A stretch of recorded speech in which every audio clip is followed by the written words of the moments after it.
Welcome to Trulyfit, the online fitness marketplace connecting pros and clients through unique fitness business software. Launch? What's going on? Did you launch the app? How's it going? What's happening? The app is not launched yet, so No.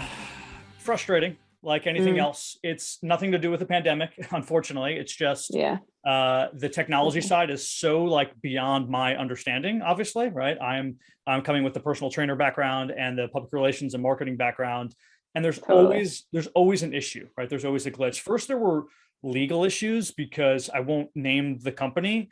I'm sure it could be found out, but basically, like it was a company that was supposed to be that still exists now, a group fitness company, who like had my partner build this out for them, and they couldn't pay for it due to COVID.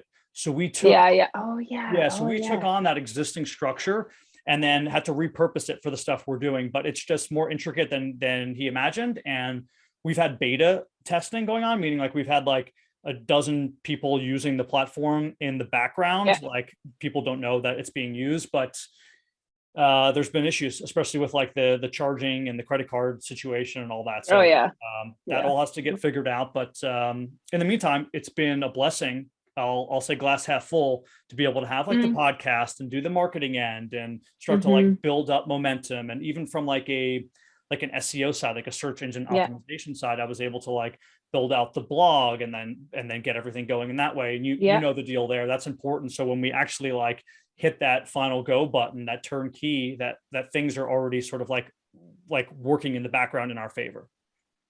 Can you sell memberships like as you go kind of thing too? And like give them something like a grandfathered rate? Like so that's a great question. So that's what we're going to start doing, is that it's not going to be the people who I would say the general population who are going to be allowed to be on the site early, but it'll be trainers. Let's go ahead and say Mia St-Aubin wants to come on.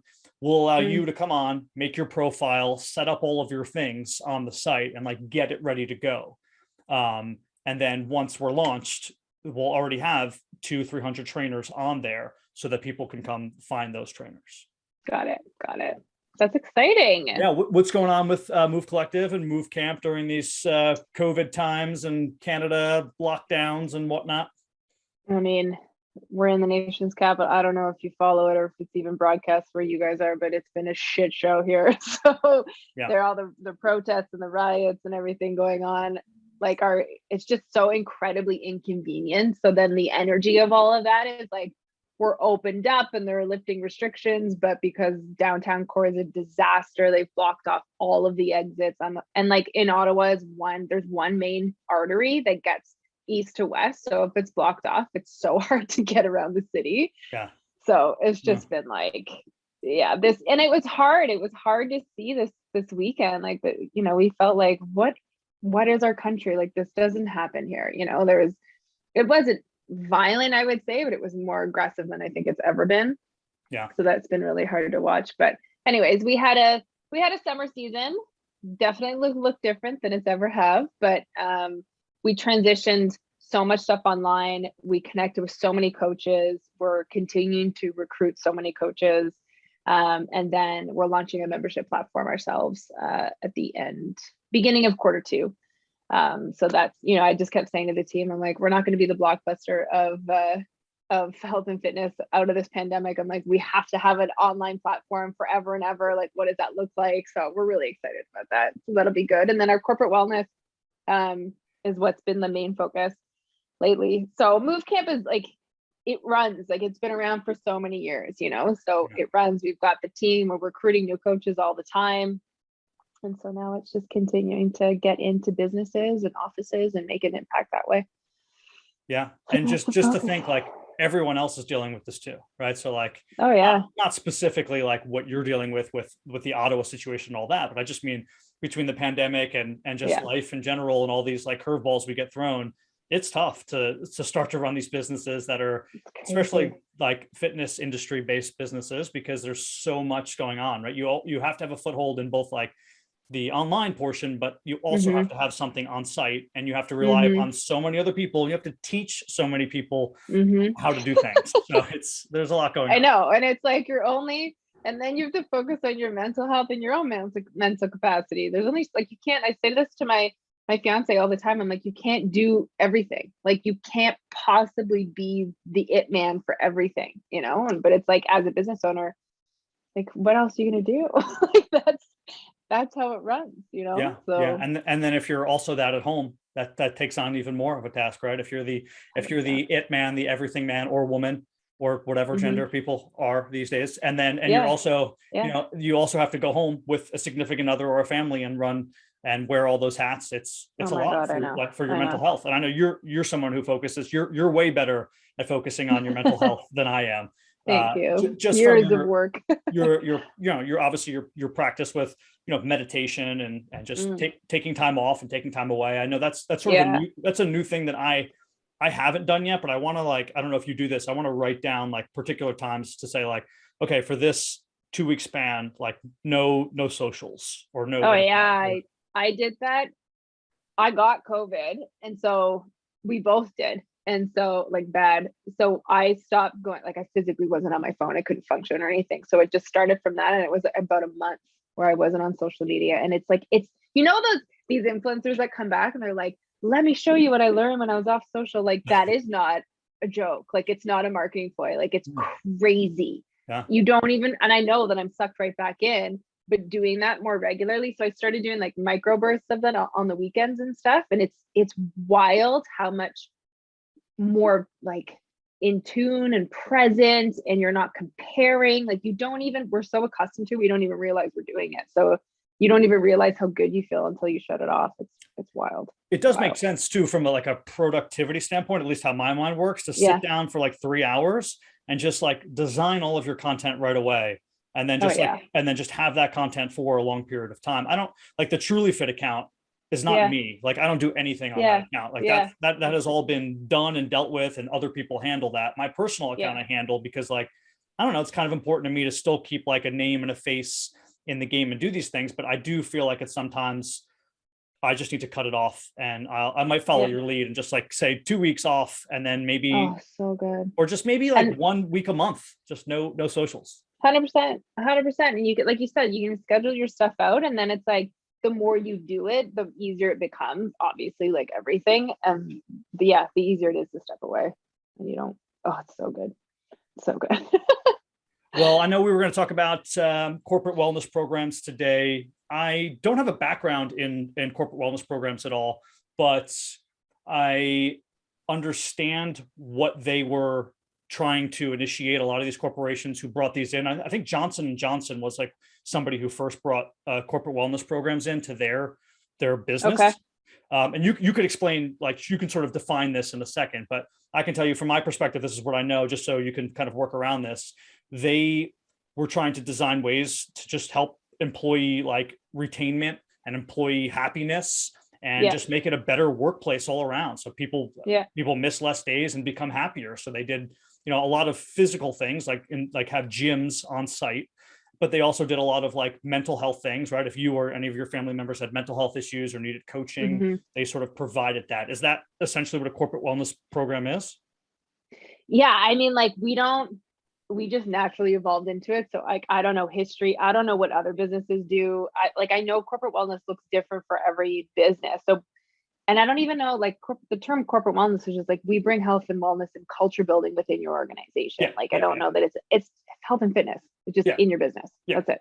Yeah. But we kind of what I want to talk about is the need for it. And like, I think what did we title this? Like, if you're not doing this, you're missing out. Like the conversations that I've been having lately with businesses that we're either looking to work with or are working with, of like, this is not a nice to have, it's a need to have, and how that works.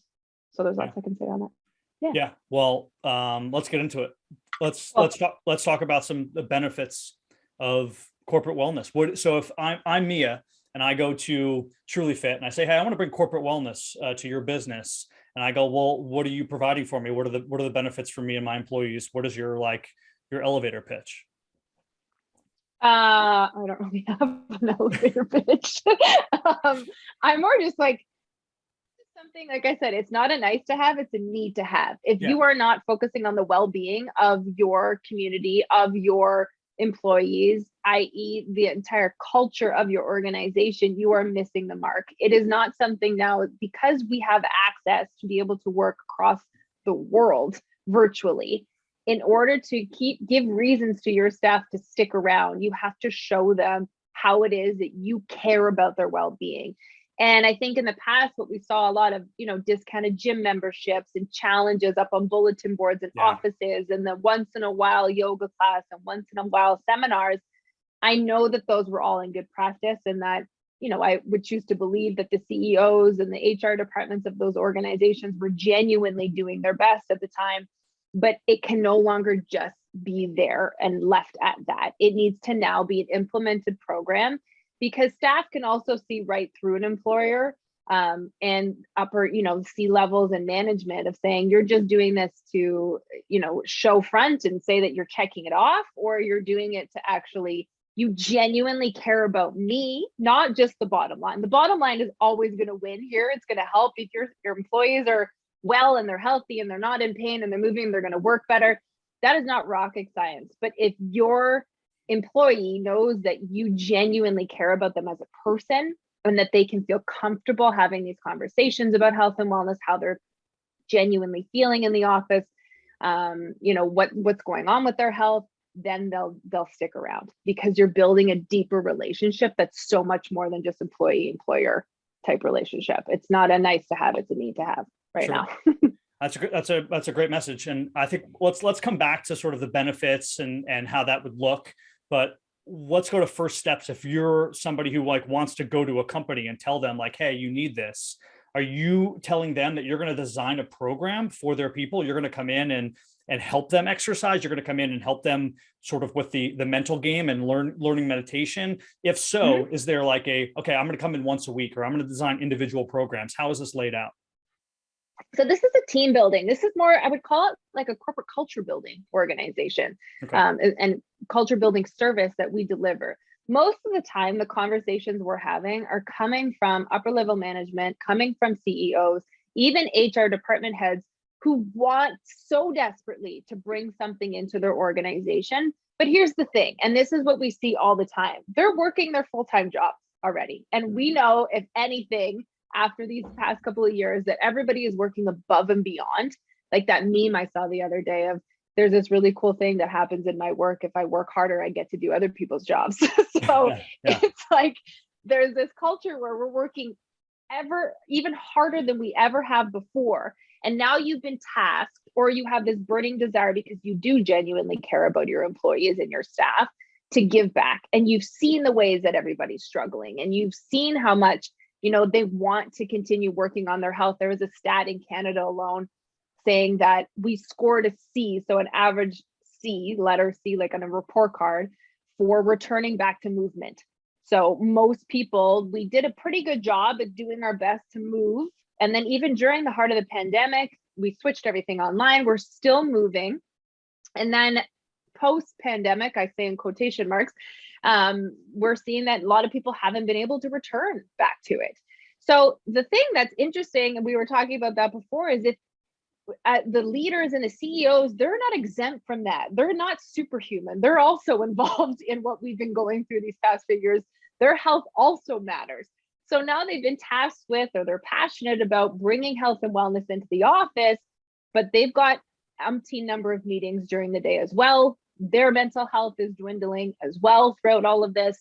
And they're also themselves trying to figure out ways to meal prep and to take care of their body. So literally what we do is we come in and we offer an entire service of what it is that staff is genuinely looking for. And we start with movement sessions. We start with seminars. We start with an entire welcome package that has an outline of all of the programs that we offer, because what we do through Move Camp is we collaborate with coaches across the country who do this. So our biggest asset is the fact that we have a community already that's got their shoes tied and their backpacks on, and we're ready to come into the office and do the work with you and your team. So it's like this big collective deep breath of fresh air, where you can know that you are taken care of, you are safe, we are here to work with your staff. And then we can take it a step further, where we survey community and we figure out what it is that they're really, really struggling with, or what it is that they really would like to bring in. And most of the time, businesses aren't doing this. Most of the time they're doing their best. They're bringing a couple events in, maybe once a quarter, but they're struggling to keep it up with consistency. And that's what we offer, because this is what we do. This is this is who we work with. And we underestimate our skills as, I guess you want to call us fitness and health professionals, and sometimes we overestimate other people's skills who are successful. And let me expand on what I mean by that. Like, we'll see a physician or a high-level CEO, and we assume that they have all of the areas of their life going well, and they know all the things that we know. Typically, that's not the case at all, right? They're so pigeonholed in one expertise, right? If I'm the top level accountant for whatever the biggest business is in Ottawa, chances are I'm so hyper-focused on that, because I have to be, or else I wouldn't be great, that all of the other areas are falling apart, or I just never had a chance to learn those other areas. So I think for a lot of fitness professionals, they don't see that. You see that, and you see the need for that to go in and say, hey, I know you guys are very, very good at this one targeted thing, but you can be better as a company if you fix all of these other sort of health and wellness things going on, so that everybody can be happier in your company. And like you said, it was a great point. This is from top to bottom, right? So if you're, again, I'm just going to use the medical establishment. If you're at a doctor's office, everybody from the doctor to the front desk lady needs this help, right? If you're at an accounting office, everyone from the CEO to the front desk person answering the phone is going to need something, right? They might need different things. Where the CEO might need, hey, you need more sleep and meditation, and the front desk lady said, okay, you need to change your diet habits. But regardless, they're going to need something, and I think that's why this program is so good, or corporate wellness programs are so good, because they can be individualized. But nobody, it's very rare you would walk into somewhere and someone's like, nope, got all of my health and wellness together. Don't need any of your help. It doesn't exist. It doesn't happen. I still have this conversation all the time of my car, something's wrong with it right now. Actually, something is wrong with it. And my instinct is not to let me YouTube it. Let me try and figure it out. Let me maybe just go outside in the cold and try and mess around with it myself. My automatic instinct is to call the mechanics that I have built relationship with for over 15 years, because I know them, I like them, I trust them, and just bring it in to get it fixed. Health and fitness is the only industry where we pull up our socks and we try and figure it out ourselves.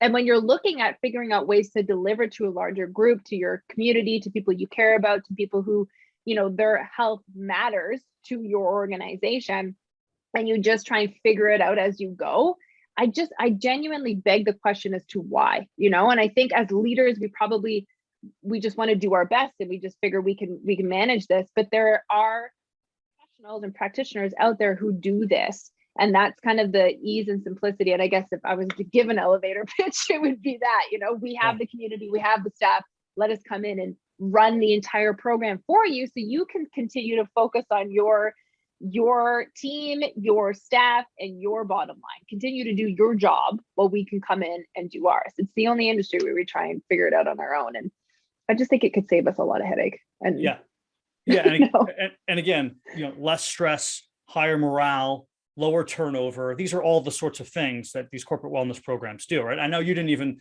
try to focus on that. You tried to focus on other ends, and because you know that that's an automatic, right? You're going to make more money. These people are going to be cheaper on your healthcare plan. That's another thing I kind of want to talk to you about, is that I don't know with Canada's healthcare plan how this plays into it, but I always talk about on this podcast how I think healthcare should be sort of based off of like a tiered structure in like a corporate wellness program, where let's go ahead and say like Mia comes up with 10 different health markers, right? Maybe it's like how many push-ups you can do, your body fat percentage, your hydration levels, if you smoke or if you don't smoke, whatever, and an EKG. And if you pass 8 of these 10 things, like you now pay less in your health benefits, right? Or you get more health benefits, something like that. Like, I don't know if that would work in Canada anyway, because you guys get free healthcare, but the corporation could do something like, hey, we're going to, your salary is sort of commiserate with all of these health markers or something, right? And like put some sort of incentive behind it. I think incentives definitely work, but I think if you're focusing on just genuinely giving your staff and your community resources where they know, so they know where they can go, they know what to do. I still maintain, we probably talked about this last time, I don't believe that we are inherently lazy, that we, just don't care, that we'd rather sit and eat a bag of potato chips. I just think we're so overwhelmed with so much work, so much responsibility. And then it's like, oh, by the way, take care of your health, figure it out on your own. We don't know where to start. And I can just imagine what it is like to be in a corporate structure, a 9 to 5, where it's heavy stress, heavy work, especially during these past few years. And then also at the end of the day, you're supposed to magically find this extra energy to go and do some sort of workout or to get outside. Go ahead. Sorry to interrupt, Mia, but I'll add another thing onto that, because that was a great point, and time. So it's not just the energy, right? Like, where do I find the energy? Where do I find the people? But like having a corporation say to you, I want you to use time for your health, is very rare. You almost feel bad, right? You're like, how can I take up my own time to help myself when I could be doing something at work? Yeah. So I'll jump to that point where we see success with these programs is when it is not an extra suggestion of something to do during the day, where your team, your upper management team, and your CEO are coming into these meetings with the entire staff, are coming into these movement sessions, or logging online to these Zoom sessions with the entire team. We are doing this together as a team. This is a safe space for you to log out of your email, to come move your body, to take care of your health, so that you don't have to focus on doing it at the end of the day. That this is one less thing that you have to be concerned about. And then you're talking about benefits, giving them resources. And that's the best part about, I believe, what we offer, is that we have such a large database of people and practitioners and fitness professionals that we recommend. So last time we surveyed a company, there was 90% of people who are sitting in pain throughout the day. 90% all day in some sort of pain. And we talk about this all the time, of how that's just become normal. You know, we have the normal afternoon lull. We're so used to being bloated. We're so used to having a weird tickle thing in our throat. We're used to just having light headaches throughout the day. It's normal for us to sit in pain. If you don't try and seek out that information, you won't know where your staff and how they're feeling throughout the day. So help them learn how to use their benefits by actually giving them the resources of, hey, here's where you can go to get your chiropractic treatment. Here's where you can go to get your pelvic floor physiotherapy because maybe you didn't recover properly postpartum. Like, here are all these different resources you can use so that you can actually use the benefits that you have, that we have free healthcare. Some of these great companies have great benefits, but our community or these communities don't know where to turn to. So it's just constantly giving people resources and pointing them in the right direction, so that they can learn how to do this stuff. Because I'm sure we've talked about before, it's not like it's readily available. It's not like a lot of us learn this stuff growing up. So we have to figure it out somewhere. And how much nicer and more time appropriate is it to learn during the day than trying to take a seminar in the evening, or try and get to that gym class at 7:00 at night when you've got dinner to cook and kids to put to bed.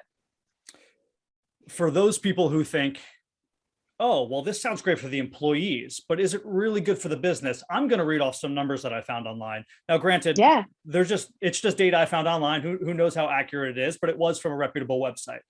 For every $1 that was spent on a wellness program in 2019, companies saved $3.27. For every $1 that was spent, they saved $3.27 in just healthcare costs specifically. Right?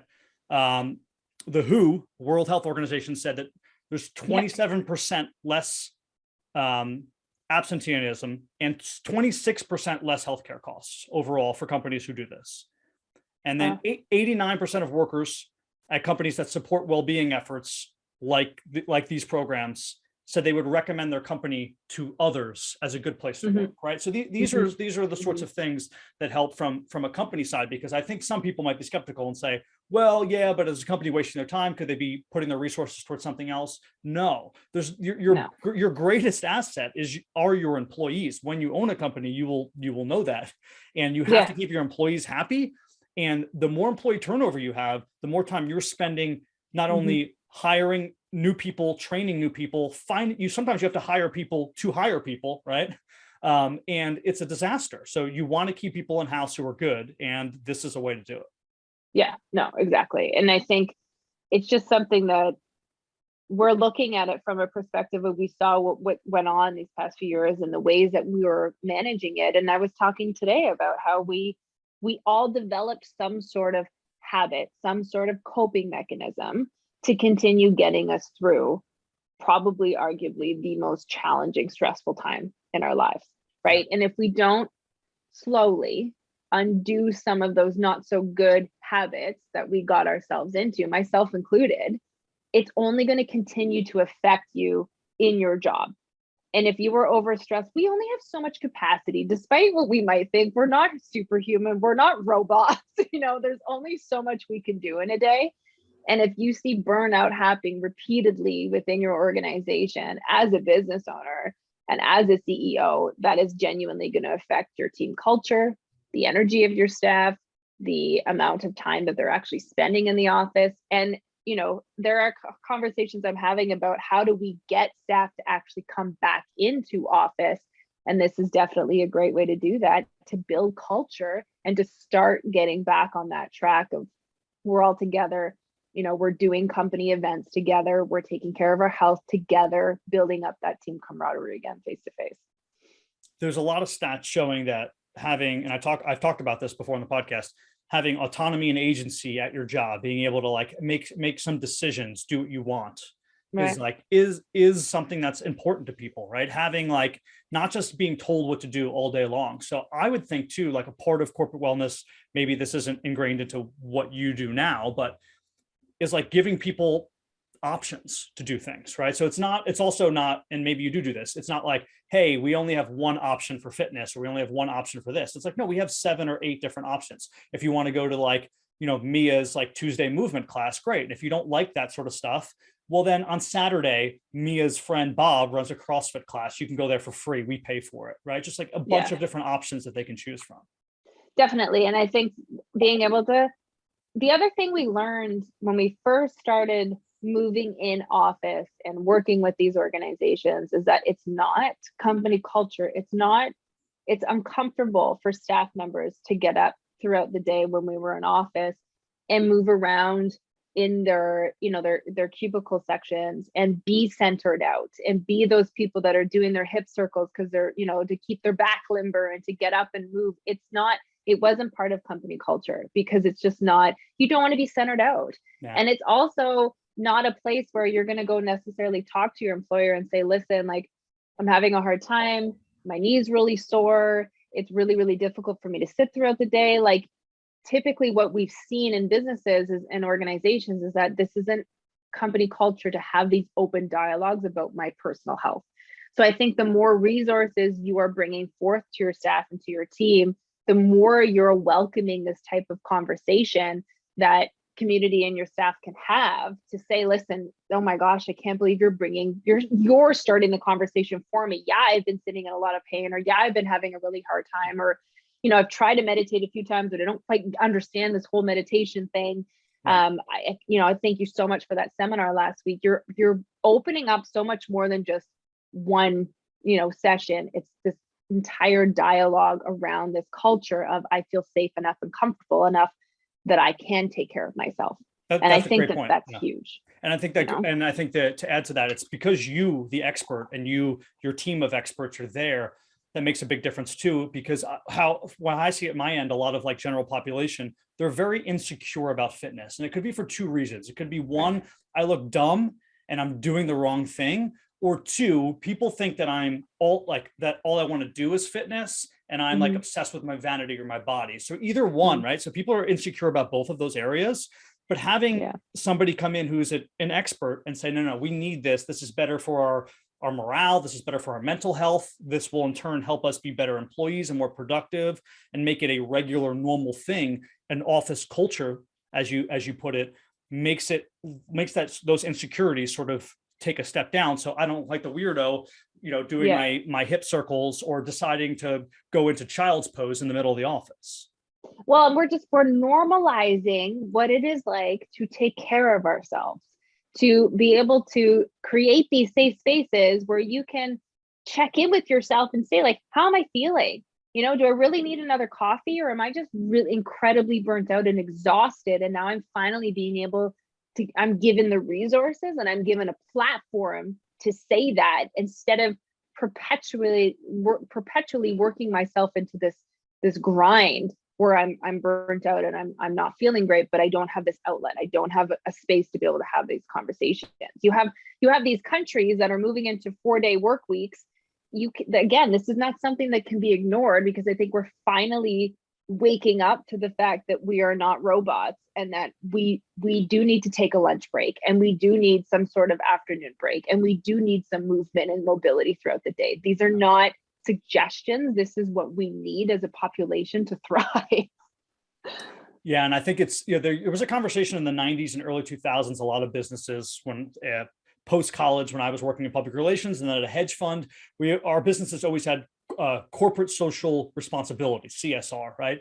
And what that was basically just like the corporations who were doing bad shit decided to spend money in other areas to look good. So it's like, oh, I'm like, I'm breaking all these laws, but I'm going to put some money towards pollution or in my local community, or bottle water and give it to the poor or whatever. But the companies were looking always externally, right? They're always looking for other things to do, like sort of outside the business to like look better and be better. It's like, well, first you have to like clean up in home, right? Meanwhile, half their employees were quitting because they were overworking them and they were unhealthy and they weren't doing the right things, but they're spending, whatever, millions of dollars, bottling water for the community. It's like, well, you have to sort of look inward, just like you do as a person, as a company, and say, we have to fix the problems like in-house first, and then worry about it otherwise. I can tell you that I know companies right off the top of my head, and I'm sure you're still reaching out to companies who would not want to hear this. It would benefit them instantly, but to tell a CEO that's sort of like, hey, your employees are overworked and they need some more time to work, to focus on themselves and their bodies. How do you deal with those conversations? Are you nervous about having those conversations? Has anyone ever said to you like, sorry, like we're not interested in this stuff and I don't want to give my employees this? 100%. I think the biggest challenge would be you're focusing and you're communicating directly to people's paradigms about health and fitness, right? And this is why I'm so passionate about, the entire organization, my whole company, the movement, like getting Canadians moving, keeping them healthy and keeping them moving, because we have had the same messaging since I was a baby about what it is that we need to do with Canadians' health. And our national health and wellness program rated us in a C of getting movement. 54% of Canadians right now are saying that the isolating and the social distancing has left them basically with social anxiety of being able to get together and move together. So I think it can be a difficult conversation, but I think I'm more just coming from a place of it's just fed up. Like, it's just, you don't have a choice. We have to have these conversations. And we have worked with some organizations in the past where it's been challenging to make it part of the day, because everything else matters more than your staff. Everything else matters more. Your clients matter more. The customer's always right type of mentality, which I appreciate. I'm a business owner myself, but if you aren't okay internally, I love the way you said that. If you're not looking inside first, you're not putting your own oxygen mask on first. Like, how many times have we heard that analogy? Because it is so accurate. If your team isn't okay and they are not at their prime, they are not at their optimal health, that will hurt your organization on the long run. And you might not want to hear it, but it's true. And you will learn kind of the hard way. So I would just urge people, if you are going to implement something like this, if you are going to focus on your staff, do it together and make sure it's not a suggestion. It's something that we're doing together as a team, and you are implementing it during the workday. That's not at lunchtime, where you can actually do it together as an organization and not feel guilty for not being at your desk or feeling like you have to stay late because now you're missing that hour from work. So, again, it's a difficult conversation, and it can be, but it's something that it's just the same type of conversation with health and wellness in general. We cannot ignore it. We have to take care of ourselves. And we've seen that time and time again over these last 2 years. It's a necessity. I think it's great that you said that. To sit down with your other employees, right? Again, I'll just use a doctor's office for the sake of this hypothetical here. And you have like the physician and you have the 4 nurses and maybe there's a PA and there's 2 front desk staff, and make sure that they have a say in what's going on in this sort of program, right? Because it's not just about you telling them to do one more thing. That doesn't always work, right? Like, hey, you have to get up and move. It's like, well, no, because they're all day long, they're told what to do, right? This is part of the issue. This is an opportunity for you. This is what's going to help you. And even sort of I call this like the parent conundrum. Like, you as a parent telling your kid to do something, they'll never do it. But if you have a coach tell them to do it, they'll do it. Right. Like the same thing. Right. Like I imagine when my daughter grows up, when I tell her like she's shooting the basketball wrong, she'll say, "Shut up, dad." If I hire a basketball coach to teach her the same way that I was going to teach her, she'll listen. Right. Because that's just what it is. And that's the sort of the same thing with like Mia or some other professional coming into the office and saying, "Hey, listen, this is what we need to do. This is what we're going to do. This is how we're going to help you from a mental standpoint, from a health standpoint," rather than just the head person in the office sort of taking it on themselves and trying to instruct it without getting everybody else's information. What's best? Do you guys really want gym memberships? Because that hasn't worked in the past, but if you want that, maybe we can give that a go, right? And see all the different options. Yeah. And I think, like, to speak to that, it's just so much more than movement, even my show, More Than Movement is what we've called it. Because it's so much more than that. We've seen such a rise in the conversation around mental health as of late. And I think that's incredible. And I think it's amazing because it's getting rid of the stigma, and it's also enabling people to label it as that. If I'm not doing well, it's not just that you're having a bad day or that you're PMSing or that something's going to having a difficult time in the office. Maybe your mental health just isn't where it needs to be right now, and being able to say that in office. So I think, and like I said, I think it's a great start what organizations have done. We are trying. I will give that to us. It's the same reason why I will not sit here and say the average population is lazy. We're trying. We are doing our best. We are reading labels. We are trying to get outside, but for the love of Pete, we are so busy and so overstimulated and so overworked that it's exhausting and we don't know where to turn. So I think it's a great start that we've implemented gyms, and there's showers in offices and there's actual gyms in offices, and we've looked at different ways of bringing things into kitchens in the office, but centering it all around this holistic approach of health and wellness is where you're going to see things stick and where you're really going to see the culture of your organization change, and not just for your team, but for yourself. And then this is something that you'll never be able to have without, because again, it's imperative that we are all taking care of our health. Yeah. And I love that you said it's so much more than fitness. And what I took from that, although you expanded on it also, was that you can make other changes inter-office that are corporate wellness changes that don't look like corporate wellness changes. Let me say, give you an example here. So somebody works the same hours a week, but they feel like they can spend more time with their child and live a better life if they push their hours two hours ahead, meaning instead of working from 8 to 4, I'm going to come in from 10 to 6. If that's going to make your employee that much happier and they can get different things done and they're not any less productive during that time, well, I mean, that is essentially better for the entire company. So these conversations are going to have to start happening, because burnout is spreading throughout the world more so than I've ever seen it. And part of the reason is because sort of a top-down approach, you have to see more clients, you have to see more patients, because the money that's coming in just it isn't working. Who knows if it's just, again, top-down inflation, whatever, people above you are spending too much money and people below are getting axed for the mistakes that the people above you are making.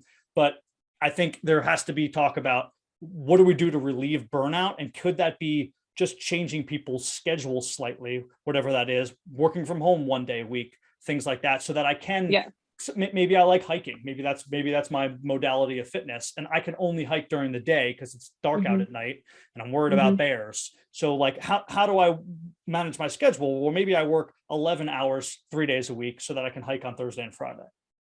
Yeah. And I think we're seeing that with people having to work from home during this time. And now we're seeing that there is a lot more variables that we can manipulate to give better health options, or just to give options in general to your employees, and watch their mental health and their physical health or holistic health change. But I think it needs to go even deeper than that, and having the conversation of, okay, we've overcorrected because we had to, and let's see where we can use these working from home and having virtual meetings. Where can we use those as assets?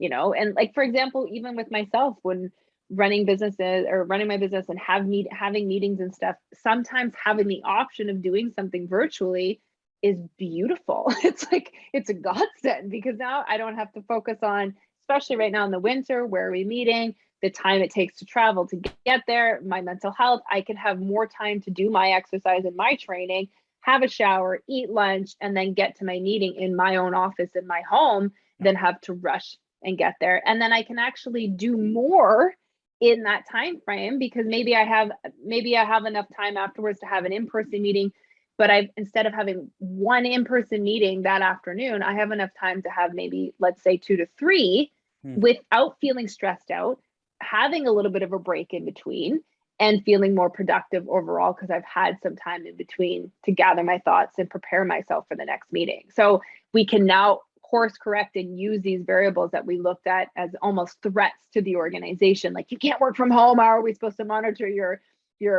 work ethic? We can use these as assets now and just keep piling onto that. And if that's as far as you can go right now as an organization, that's as far as your capacity will let you go, start with those things like you're saying, of implementing these simple, different types of health habits, use these things as assets, and then start adding on. Start small, start where you can, but you have to start. We have to do it. We, a lot of this conversation has been about the incentives if you're an employee, and the incentives if you are a business owner of some sort, right? Why this is only beneficial for you. But where I want to change a little bit of the conversation here and take a different turn is, if I'm a personal trainer or a fitness professional, my name is Katie, and I want to start Katie's Corporate Wellness, and I want to go to these businesses. Do you have any advice to give someone how they would start, how they would initiate these conversations, what sort of things that they should pitch outside of the things we talked about? How does one go about that if they don't have a background in it and they think it's a great idea after listening to this? Well, I mean, if you're in Canada, you can be on my team. I would say that's like, because we are a team, that's a lot of what we do. We gather these contracts, we build the relationships, we sell the program, and then our coaching staff and our community are part of our team. And we just outsource and we use them. We use their expertise and their professionalism to provide services to the corporate wellness contracts themselves. So it's a win-win. We're able to service this great organization who wants to help their staff, and our coaches are able to utilize their skills and deliver great seminars, deliver great movement sessions. And then from there, the community and the staff and the coaches can get to know these practitioners that are coming to them and learning about it from learning about what they do from their seminars, from their movement sessions. They can continue on and get access to the classes and the courses and the programs that these trainers and these practitioners offer. So it's not just a one-time thing. You can figure out who it is that you really like. If you are a staff member attending one of these sessions, you really resonated with Coach Jen, who does incredible meditation and teaches it in a way that really resonates with you. You can log on to her sessions, and I think working with a team in an organization like that will really help you. It's akin to working at a gym, and that gym is getting you clients, right? If you can sign up with a team and do it that way, if that's not accessible to you and not available to you, I would build relationships. I would get on LinkedIn, have conversations with people, reach out to your immediate network and build relationships, and make sure that you are aligned with service. How do you want to give back? How many people do you want to help? What do you want that to look like? If you're not looking to serve communities, I don't know how far you'll go. If you genuinely want to make a difference and it's not all about you and it's not about your paycheck, then I do believe that you will be a lot more abundant than just focusing on yourself. So if you genuinely have a service mentality and you want to give back and you want to help communities during this time, especially, there's no telling how far you'll go. That's great information. I'll add one thing to it that I thought of as you were talking about that too. I think the word corporate scale scares people. Yeah. And I think you can start really small. So if this is something you think you're interested in, you could go to the local mom and pop pizzeria who's got 5 workers and just say, hey, I'm a certified personal trainer and whatever, a weight loss specialist, and I have, blah, blah, blah, blah. I want to work with you guys. We can set this sort of fee going. I can work with your employees. I can look over what you're doing and just start small and sort of, you're going to obviously fall through the sand traps that is any new business, and you're going to make some mistakes, but at least you're making them on that level. And maybe you don't charge as much right away. And then you work your way up and you get more comfortable with those sorts of things. You can go off on your own. That is, if you don't have the luxury of joining a company like like Mia runs, and that you have to do this from the ground up on your own. Yeah.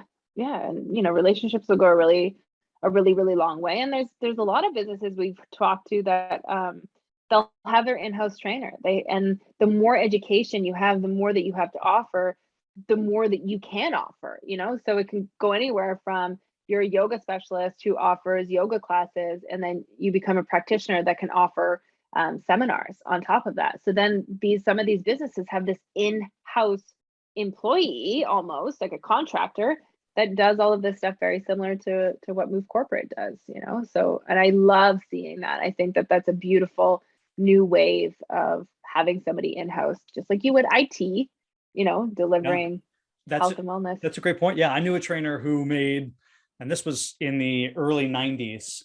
One of my clients told me that he had a trainer on site. It was him and 5 other guys in the business. So the trainer worked with all 6 of them. They paid him $175,000 a year, which is a ton of money for a trainer, especially in the 90s. And he traveled with them everywhere, though. So that was the one thing. I guess you couldn't really have a family because they were sort of traveling businessmen all over the world. So he would travel with them. He would train them at individual locations, and he was always sort of on call to be a trainer. But maybe that's not the job you're going to get right away in corporate wellness, but maybe, who knows? But these are the sorts of things that should hopefully become more normal, right? That these bigger businesses have somebody, like you said, or a small gym on site, or at least somebody that they're able to Zoom with like this.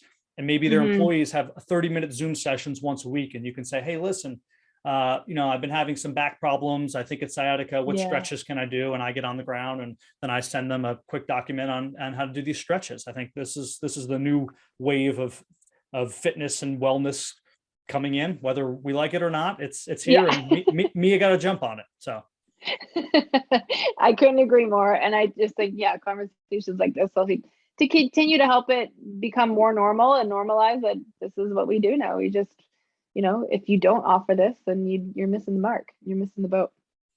I'm starting a new corny thing here before I end all my podcasts. I'm just going to ask my guests, what fitness modality have they been doing recently? Have you been doing anything differently? Have you been doing I love that you're asking me this. like a new routine, are you running backwards? Give me something interesting.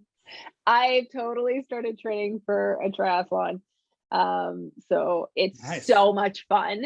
I'm inspired by my mom's triathlon achievements. She was on Team Canada when I was growing up. She came 3rd at Worlds, and she was just such a boss. The whole thing without a coach, it was just incredibly inspiring. Her health has been compromised a lot lately, so it's just been that last little piece of inspiration I needed to go. So I'm back in the pool. I'm running. So I have a background of running, but I've been teaching myself. Well, I've been spinning and cycling in my home on our wind trainer, and I've got aspirations and hopes to compete in a triathlon in July. So it's awesome. So fun. Super and fun. What about remind me weather-wise, when will you be able to ride outside? Probably May, maybe end of April, May. But the coolest part about this, I was thinking about it the other day on my run. It's not necessarily the sports. It's super fun. I'm not incredibly well versed in cycling, but swimming and running, I've been doing that my whole life. Biking, I'll have to learn a little bit more, but that's the coolest part. I can teach myself these new skills. I'm learning up and talking to my mom about triathlons, and I'm studying the program that I have, and I'm learning new skills as I do it. And I think I'm most recently inspired from the Olympics that just ended as well, just watching people, hone in on their skills and learn new skills and work on their craft. I just feel like that's the point of life, So it's not really about the sports. It's about the fact that I can celebrate my body. I can move. I can learn something new. I can push myself and see, what my limits are, my new limits are. It's just been this whole wicked experience. It's not just about the sports. It's been super fun. Well, Kevin Rokosh up there in Edmonton is a really fantastic cycle coach. Cool. So if you're looking for someone, I would recommend him. He's been on my podcast once. He's coming on again. Yeah. Really super nice guy. And he's not like a cycle coach who only works with top level athletes or beginners. He works a little bit with everybody. So I would certainly recommend Kevin Rokosh. I can send you his information. That's really cool. I personally have been trying to dunk a basketball. That has been my so fun. I'm 6 foot. I'll probably have to lose a little weight. I weigh around 185 and I might have to drop about 10 pounds because it does make a huge difference. Not a big deal. But I can grab the rim, but I just can't.